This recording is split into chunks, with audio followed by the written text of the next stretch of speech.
yun, grabe. Kahit laman kandila, kahit laman bulaklak, wala talaga.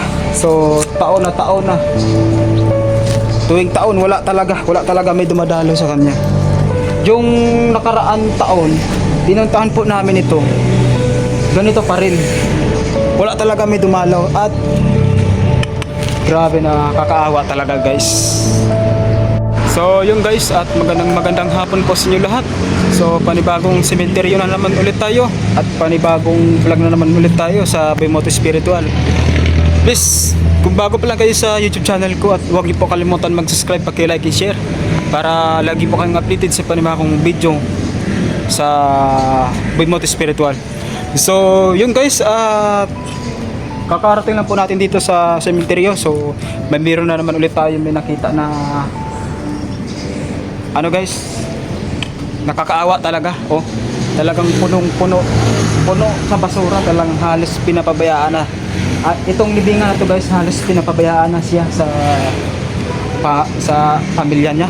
Halos hindi na talaga nililinis. Tingnan niyo.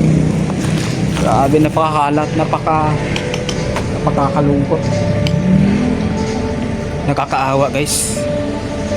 Sana naman itong video ko nito, sana makita po ito sa mga kamag-anak niya, kung sino man yung mga kamag-anak nito na nakalibing dito. So lalapitan po natin para makita po ninyo. Ayan po.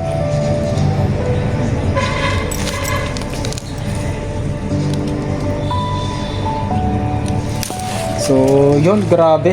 Kahit laman kandila, kahit laman bulaklak, wala talaga. So taon na tuwing taon, wala talaga may dumadalo sa kanya. Yung nakaraan taon, pinuntahan po namin ito. Ganito pa rin. Wala talaga may dumalaw at grabe na kakaawa talaga guys. Kaya sana itong video ko nito, sana marating pa to sa mga kamag-anak nito, kung sino man ang mga pamilya nito na ang nakalibing po dito.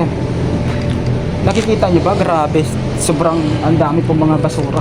Talaga nakakaawa talaga mga mapatay. So hindi lang yan guys, at marami pa dito. So siyempre, at mag-iikot pa kami.